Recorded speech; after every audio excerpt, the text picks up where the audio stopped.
Hello humans, refuting arguments for abortions, one bad argument at a time, part 4. Alright, so this human says that there are no arguments for abortion, only arguments for bodily autonomy. Well, what is bodily autonomy? It is the self-governing of one's own body. Now essentially, this is the argument of my body, my choice. It becomes the privacy argument. All people have an absolute right to privacy concerning what they do with their bodies. You can't tell me what to do with my body. Okay, well essentially, this argument proclaims that free will exists and that a person should have the absolute right to choose to keep secret the consequence of a choice made by an action of free will. However, it is that absoluteness of that declared right that should be put into question.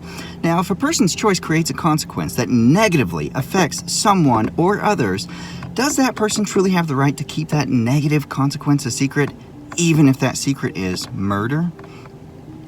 The main problem with bodily autonomy argument is that it completely ignores the fact that the baby is not the body of the mother, and the mother's body is not the body of the baby.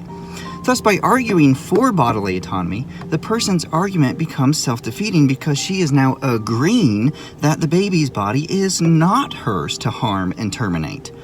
Now, as you can see from another woman's argument, it is self-defeating. Her argument is that a woman could die. Yet, if the baby being aborted is female, then a woman will die. But do you care about that female?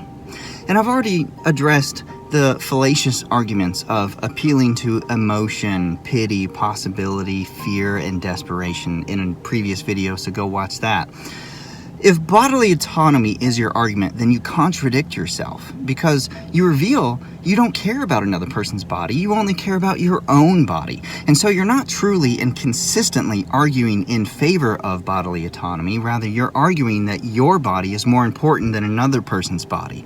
And by doing so, well, you're only revealing your narcissistic, inflated sense of self-importance and perhaps revealing that you are a sociopath. You have no empathy or remorse for murdering the life of another human being, especially a human being who is weak and innocent and still growing.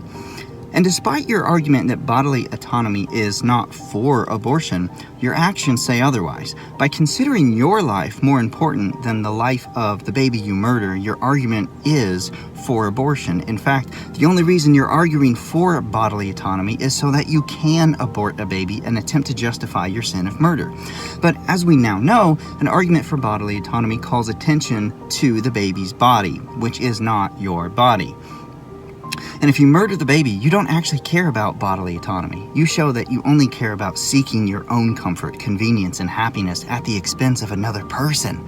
However, if you're going to advocate for one person's rights to cross over into the rights of another, well, it's crucial to give an equally weighted voice to both parties involved, right? But can we know what the baby within the womb thinks about abortion? Yes, we can. Research on fetal pain makes it evident that the baby in the womb, as early as 20 weeks and possibly even earlier, can feel pain. And there are also many documented occurrences of babies within wombs physically responding to intrusions in the womb. The baby's body language makes it evident that his or her response is essentially, "Ow, no, stop!" But the woman, ignoring the evidence, argues for her bodily autonomy while disregarding the value of the baby's body. I think anyone who desires to use the horrible argument of bodily autonomy should listen to all the people who were survivors from failed abortions and allow the survivors to share details of their bodily autonomy. And perhaps then you would actually listen and honestly examine the evidence which shows that abortion is abhorrently wrong.